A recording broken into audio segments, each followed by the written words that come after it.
कुंभ का अनुभव इस बार का कैसा है? डिजिटलाइजेशन के युग में ये कुंभ बहुत आधुनिक बन गया है। जब हम पहली बार आए थे तो मुश्किल से 30-35 देश के लोग आए थे यहाँ पर, लेकिन आज जब 129 देशों का आकर्षण जो इस प्रयागराज कुंभ में है तो वो सब लोग आ रहे हैं। उस वक्त जो श्रद्धालु आते थे उनकी भक्ति या वो लोग और आज के श्रद्धालु, क्या उसमें भी कुछ परिवर्तन है? हमारे प्राचीन काल के ऋषि मुनियों ने जो शोध करके और हमें जीवन मूल्य दिए थे, कहीं वो धूल दूषित ना हो जाए, इसकी चिंता हम वर्तमान समय में कर रहे हैं और इसलिए आधुनिक भाषा का भी हम आश्रय लेकर के उन बातों को बता रहे हैं। निरंजनी अखाड़े में कितने साधु संत होंगे? इसमें तो संख्या की दृष्टि से हम विचार करेंगे तो 1 लाख से ऊपर संत होंगे। नागाओं की दृष्टि से विचार करेंगे तो ये भी हजारों की संख्या में है। एक रहस्य है लोगों के बीच में, अखाड़े कैसे चलते हैं, अंदर साधु संतों का जीवन कैसा रहता है। जो ऋषि मुनि शब्द है ये प्राचीन भारत का बड़ा महत्वपूर्ण टेक्निकल शब्द है। मुनि का मतलब होता है मननात मुनि, और ऋषि जो होते हैं जो रिसर्चर्स होते हैं।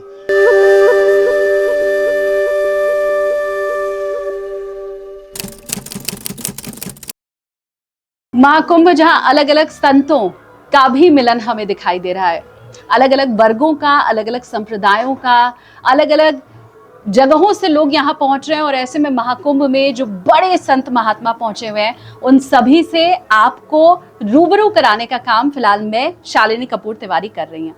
मेरे साथ इस वक्त मौजूद हैं निरंजनी अखाड़े के स्वामी अखिलेश्वरानंद गिरी जी महाराज। बहुत स्वागत है गुरु जी। धन्यवाद बेटा, धन्यवाद। सबसे पहले तो मैं हर किसी से यही जानना चाह रही हूँ कि कुंभ का अनुभव इस बार का कैसा है? देखिए, कुंभ के जो पारंपरिक अनुभव हैं वो समान है।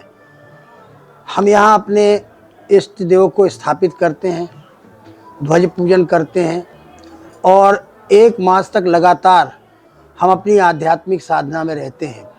तो ये कुंभ का पारंपरिक अनुभव है और हमारा अभ्यास भी है। क्योंकि मैं बचपन का साधु हूँ तो 1978 में जो कुंभ लगा था उसमें मैं 20-22 वर्ष का था, तब आया था। तब से लगातार इस कुंभ में और इसके माघ मेले में जो प्रतिवर्ष लगते हैं, तो पारंपरिक अनुभव तो एक जैसे ही है। हम साधना करते हैं, आध्यात्मिक ऊर्जा हमको यहाँ से मिलती है, संत महात्माओं का सानिध्य मिलता है, उनके प्रवचन श्रवण करने को मिलते हैं। जो हमारे पारंपरिक ग्रंथ हैं उनका हम स्वाध्याय करते हैं, उनका अभ्यास करते हैं। एक दूसरे के साथ मिलना जुलना होता है। एक पुरानी पीढ़ी देखते देखते चली गई, नई पीढ़ी के संत आ गए हैं तो उनके साथ मेल मिलाप होता है। जो पुरानी पीढ़ी के संत अब इक्का दुक्का बचे हैं तो उनको प्रणाम करने का अवसर मिलता है, त्रिवेणी में स्नान करने का अवसर मिलता है। यहाँ हनुमान जी महाराज विराजमान है, किले के अंदर अक्षय वट विराजमान है, भेड़ी माधव जी यहाँ पर हैं और इसके साथ साथ यहाँ नागवासुकी का मंदिर है। तो जो पारंपरिक अनुभव है वो तो समान है, उसमें कोई बहुत अंतर नहीं आया। लेकिन जो कुंभ ने आकार लिया है, क्योंकि आज हम सैटेलाइट के युग में जी रहे हैं, आज हम ग्लोबलाइजेशन के युग में जी रहे हैं, तो सारी दुनिया अब एक दूसरे की ओर देख रही है। तब जब हम पहली बार आए थे तो मुश्किल से 30-35 देश के लोग आए थे यहाँ पर, लेकिन आज जब श्रवण करने को मिल रहा है और सारी जानकारी मिल रही कि 129 देशों में, विश्व के 129 देशों में सनातन का अवलंबन लेकर के जीवन जीने वाले लोग रहते हैं और उनकी नई पीढ़ी भी सामने आ गई है। तो अब सैटेलाइट के युग में और इस ग्लोबलाइजेशन के युग में जो संचार माध्यम विकसित हुए हैं उनके माध्यम से समाचार दुनिया में जा रहा है। तो 129 देशों का आकर्षण जो इस प्रयागराज कुंभ में है तो वो सब लोग आ रहे हैं। फिर प्रबंधन की दृष्टि से अगर हम विचार करते हैं तो केंद्र सरकार का उस समय भी बजट होता था इस कुंभ के लिए, राज्य सरकार का भी बजट होता था, पर इस समय केंद्र और राज्य में बहुत अनुकूल सरकार, इस कुंभ के अनुकूल सरकार है। कुंभ में जिस प्रकार के लोग आते हैं, कुंभ में आने वालों की जो भावनाएं होती हैं कि भाई हमारा प्रबंधन अच्छा हो जाए, यहाँ साफ़ सफाई की व्यवस्था हो जाए, ट्रांसपोर्टेशन की व्यवस्था हो जाए, फूड मैनेजमेंट अच्छा हो जाए और यहाँ साथ साथ हेल्थ मैनेजमेंट अच्छा हो जाए न। इसमें जो तीन सरिताएँ यहाँ मिलती हैं उनमें स्नान आदि की व्यवस्था बढ़िया हो जाए।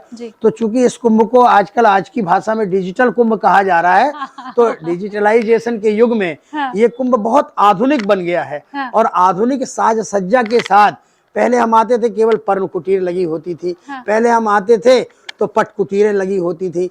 लेकिन अब फ्लाईवुड के और ये इतने बड़े बड़े जो बनने लगे हैं आवास आदि, तो इसमें सावधानी का भी एक विषय रहता है कि जरा सा भी, क्योंकि देव दनुज नर किन्नर श्रेणी सादर मज्जहि सकल त्रिवेणी, यहाँ देवता भी आते हैं अदृश्य रूप में और नर किन्नर सब आते हैं। तो जब देवता आते हैं, मान ली कल्पना करो कि अग्नि देवता यहाँ पर आए हैं, तो अपना तामझाम तो दिखाएंगे।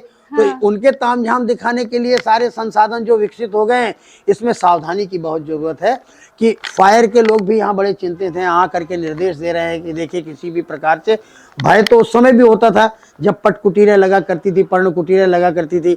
हम लोग जब यहाँ पूजा पाठ करते हैं तो सावधानी इस बात की रखते हैं कि भाई दीपक लगाना हो तो इलेक्ट्रॉनिक दीपक लगाओ आप। अब ये घी के और बत्ती के दीपक लगाओ, जरा सा गुल कहीं गिर गया तो कुछ भी हो सकता है। अग्नि देवता की उपस्थिति हमको फिर प्रत्यक्ष उनका विराट रूप भी देखने को मिल सकता है। हाँ।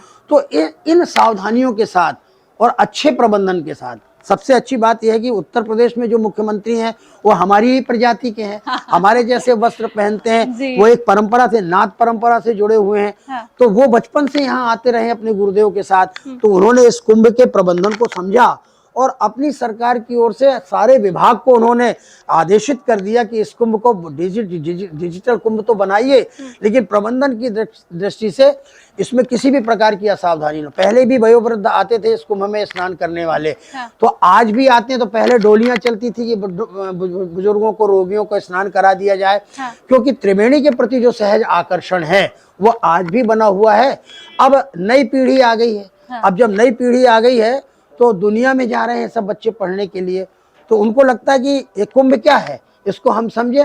मैं अगर आज की आधुनिक भाषा में कहना चाहूंगा इस कुंभ के बारे में। हाँ। अनेक लोग मुझसे पूछ रहे हैं कि आपकी दृष्टि में इस कुंभ को आप कैसे परिभाषित करेंगे। हाँ। तो मैं इसको कहना चाहता हूं कि विश्व में रहने वाले करोड़ करोड़ सनातन धर्मावलंबियों की 1 मास तक चलने वाली ये वर्कशॉप है।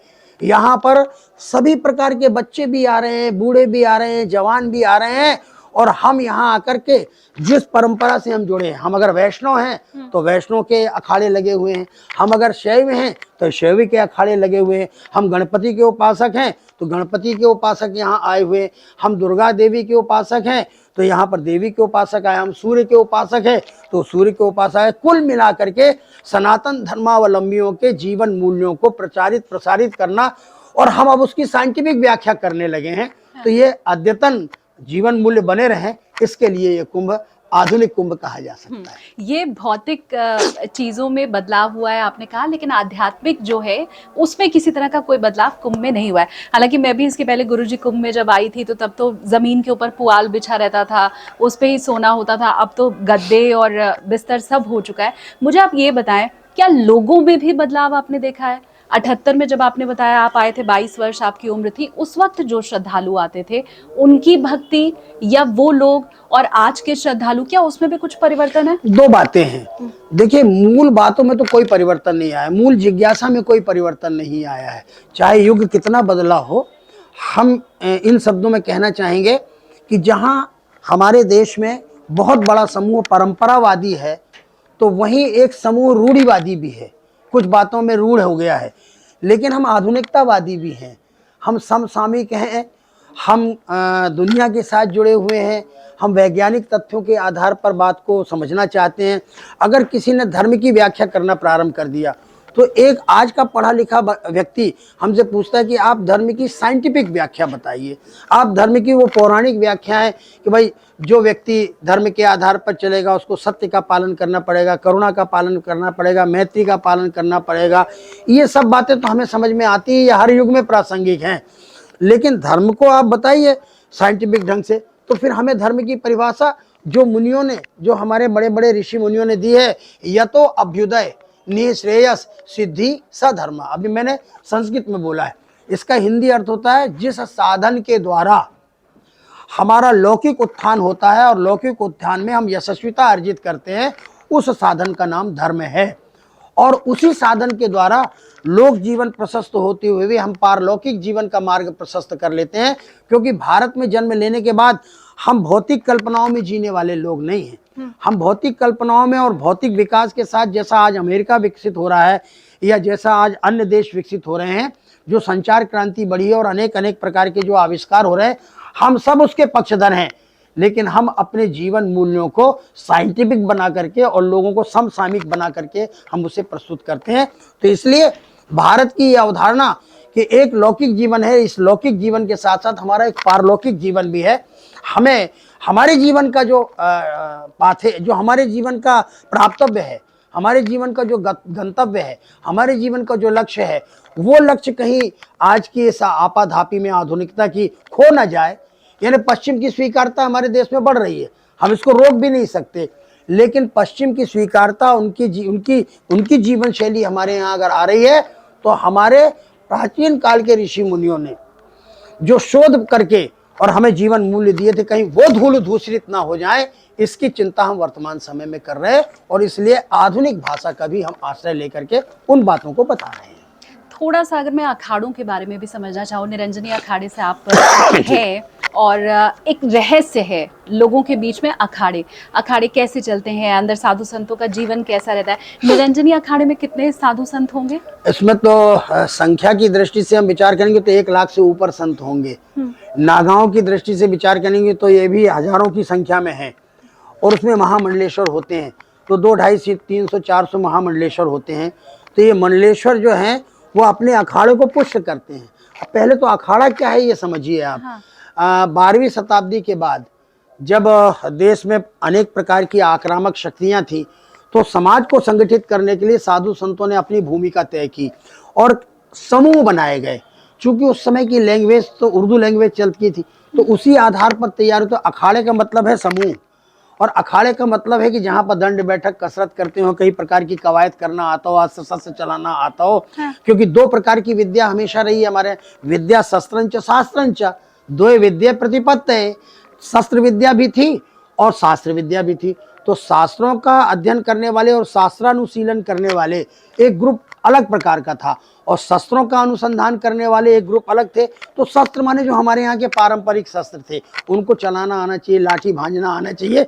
तो इसलिए अखाड़े में इस बात का भी प्रवेश हुआ, पहलवानी करना आना चाहिए, शरीर पुष्ट बलिष्ठ रहे, दंड बैठक कसरत करें, फिर व्यायाम आयाम करें, ये सब जो प्राणायाम आदि है, तो ये सब चीज़ें अखाड़े में समावेश हो गई। और इस प्रकार से हमने अखाड़े जो गठित हो गए। अभी अखाड़ों में भी क्या होता था कि जो मत पंथ संप्रदाय होते हैं हमारे यहाँ, तो उसके आधार पर ये समूह जब बनने लगे, तो सन्यासियों के अखाड़े बने जो शैव उपासक हैं, वैष्णवों के अखाड़े बनने लगे। फिर गुरु नानक देव जी ने जो निर्मल संप्रदाय आ गया, वो अखाड़े बन गए। तो ऐसे सब अखाड़ों की संख्या 13 हो गई, और 13 अखाड़ों में साधु संत पारंपरिक माने जाते हैं, जो मनमुखी बन करके आ जाते हैं। क्योंकि हर युग में दम्भियों का समूह भी रहा है, आडम्बरियों का समूह भी रहा है, अनर्गल बातों की करने वाला का भी समूह रहा है। तो उन लोगों से जो पारंपरिक लोग हैं वो व्यवस्थित बने रहें, इसलिए अखाड़ों में आचार्य संहिता भी बना दी गई।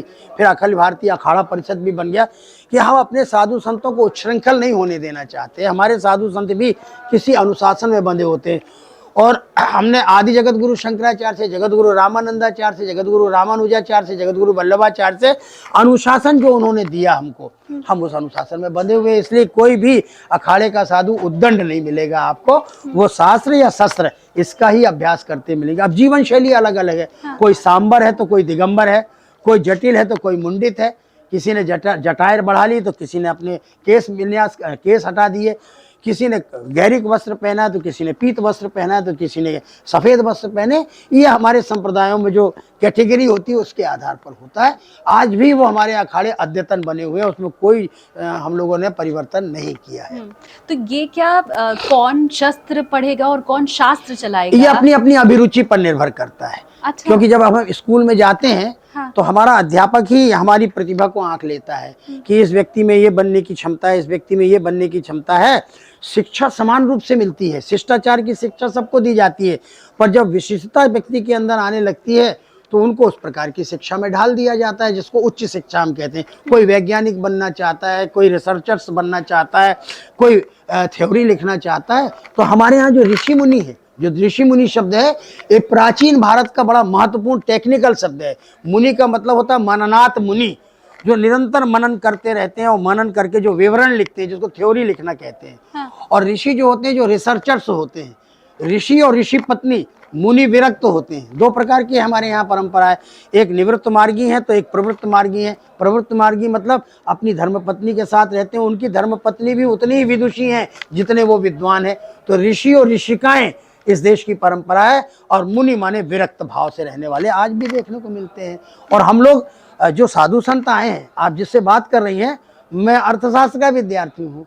जब मैं गाय के क्षेत्र में गया काम करने के लिए, तो गाय को जब मैंने पढ़ा कि भारत की आर्थिक समृद्धि का आधार गोवंश है, हाँ। भारत की कृषि उन्नति का आधार गोवंश है, हाँ। तो गोवंश से अगर वो आर्थिक उन्नति का आधार, तो गाय तो अर्थशास्त्र जो है वो गाय की परिक्रमा लगा रहा है। हाँ। धीरे धीरे हमने पढ़ा कि गाय जो है वो पर्यावरण की संरक्षिका है, तो गाय को और पर्यावरण से उसका क्या संबंध है, हमने इस प्रकार का अध्ययन करना प्रारंभ कर दिया।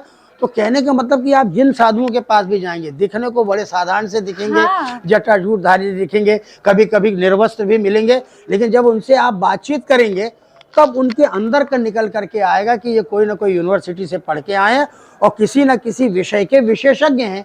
कभी कभी अंग्रेजी मारते हुए भी बहुत सारे संत मिल जाएंगे। हाँ। क्योंकि हम लोग उतनी ही अंग्रेजी जानती जितनी एयरपोर्ट में हमको जरूरत होती है। इमिग्रेशन डिपार्टमेंट में जाते हैं, हाँ। तो पूछते हैं your passport, yes I have, मेरे पास है पासपोर्ट, हाँ। तो show your passport, this is my passport. इतनी अंग्रेजी पर्याप्त है, लेकिन भारत की मूल भाषा संस्कृत है, और इसलिए हम संस्कृत का अध्ययन करते हैं, और संस्कृत के ग्रंथों में वो सब कुछ मिलता है जो आज अंग्रेजी भाषा के पुस्तकों में मिलता है। तो इस प्रकार से साधुओं के पास आप जाएंगे तो उनके पास पारंपरिक ज्ञान भी मिलेगा, और हमने आपसे कहा ना कि हम आधुनिक भी हैं। हम परंपरावादी अगर हैं तो हम आधुनिक भी हैं। हम सैटेलाइट के युग में जी रहे हैं, तो हमको अमेरिका की भी जानकारी है, इंग्लैंड की भी जानकारी है, और फिर हमारे यहाँ देश काल परिस्थिति का अध्ययन हम करते हैं। हमारे देश में कितनी चुनौती आ रही है, अब कोई सनातन को ललकार रहा है तो इसका भी हमारा चिंतन चलता है कि आज कोई सनातन को मच्छर कह रहा है, कोई सनातन को आज डेंगू कह रहा है, कोई सनातन को बड़ा भीषण बुखार कह रहा है, कोरोना कह रहा है। तो ऐसे कहने वाले तो सतयुग में भी थे, सतयुग में भी ललकार रहे थे सनातन को, द्वापर में भी ललकार रहे थे, त्रेता में भी ललकार रहे थे। तो कलयुग में अगर कोई ऐसा ललकार रहा है तो हम निराश नहीं है, ये उनकी अभिव्यक्ति है, लेकिन सनातन पुरुष हमेशा हमारा मार्गदर्शन करता रहा है। सतयुग में भगवान विष्णु ने अवतार लिया, हिरण्यकश्यप का और हिरण्याक्ष का वध कर दिया, क्योंकि वो तो सनातन को चुनौती दे रहे थे, स्वयं को भगवान मान रहे थे। जब त्रेता युग आया, रावण ने चुनौती दिया, रावण का वध करने के लिए सनातन पुरुष राम के रूप में आ गए। और जब द्वापर में कंस ने ललकारा, शिशुपाल ने ललकारा, वत्सद्रंत ने ललकारा, तो भगवान कृष्ण सनातन पुरुष बन के आ गए, और महाभारत जैसे भीषण युद्ध में वो अर्जुन के सारथी बन करके खड़े हो गए। और आज अगर ललकार रहे तो हम लोग उन्हीं के प्रतिनिधि हैं। आप कहते हो ना, सत्यनारायण की कथा में एकदा नैमिषारण्ये ऋषयः शौनकादयः, एक बार नैमिषारण्य में शौनक आदि 88,000 ऋषि मुनि विचरण करते थे, बैठते थे, धर्म सत्र लगते थे। कहाँ गए वे 88,000 ऋषि मुनि? कहीं नहीं गए हैं, उनके आधुनिक स्वरूप आपके सामने बैठे हुए हैं। तो ये कुंभ में वो सब आए हुए हैं। हाँ। और इसलिए हम आराधना कर रहे हैं, अपने जीवन मूल्यों को प्रचारित कर रहे हैं। भारतीय संस्कृति का परचम हम दुनिया में दिग दिगंत फहराने की अपनी मनोभावना के साथ यहाँ बैठे हुए। आधुनिक भाषा में अब आप आई हमारे पास, आप आई तो आपने जो लैंग्वेज का उपयोग किया, हमने आपकी लैंग्वेज में आपको उत्तर दे दिया। हाँ। 4 दिन पहले मेरे पास एक दंपति आए थे, वो अमेरिका में पढ़े हैं, हरियाणा के रहने वाले, और अमेरिका में पढ़ते पढ़ते दोनों मेडिकल साइंस के विद्यार्थी रहे, दोनों ने लव मैरिज कर लिया। हमारे पास आए, बोले हमारे कुछ अटपट प्रश्न हैं आपके साथ। हमने कहा आप करिए, प्रश्न कोई भी हो सकता है, आपका उत्तर हम देंगे। अगर आप हमारे उत्तर से संतुष्ट हैं तो हमें आप बताइए, असंतुष्ट हैं तो कोई और मिलेगा आपको संतुष्ट करने वाला। अब वो पूछने लगे तो मैंने उनका उत्तर देना प्रारंभ कर दिया। उनका एक प्रश्न था, क्या हम भगवान कह सकते हैं अपने आप को? हमको नहीं कह सकते। आप भगवान का अंश हैं, आप ईश्वर का अंश है, ये मानने में कोई आपत्ति नहीं है, लेकिन आप भगवान कैसे कह सकते हैं? पहले भगवान की डिफिनेशन तो आप समझिए। भगवान की उत्पत्तिम प्रलयम चैव भूतानाम गतागतिम, ये संसार की उत्पत्ति का जिसको ज्ञान है, प्रलय का जिसको ज्ञान है, भूतानाम गतागतिम, संसार में कितने जीव हैं, सबकी गति अगति का जिनके पास लेखा जोखा है।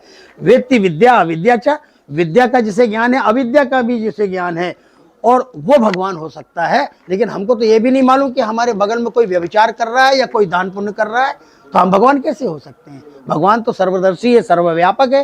तो इसलिए भगवान के आराधना करिए, भगवान के भक्त अपने आप को कह सकते हैं। और भक्त भी जब भगवान के निकट पहुंचता है तो उसकी ताकत भी भगवान की ऐश्वर्य समग्र सब कुछ आ जाता है। इसलिए हम भगवान नहीं कह सकते, भगवान होने का दावा नहीं कर सकते, लेकिन हम भगवान के भक्त होने का दावा कर सकते हैं। बहुत शुक्रिया गुरुजी, हम सभी भगवान के भक्त हैं। और ये बात आपने बहुत शानदार कही कि यहाँ तो संतों का मेला है, कोई एक अगर आपको खुश नहीं कर पा रहा, आपके सवालों का जवाब नहीं दे पा रहा, तो किसी दूसरी जगह पर आपके सवालों का आपको संतुष्ट करने वाला जवाब जरूर मिलेगा। बहुत शुक्रिया गुरुजी। धन्यवाद बेटा कपूर, आपको बहुत, कपूर तिवारी आपको धन्यवाद।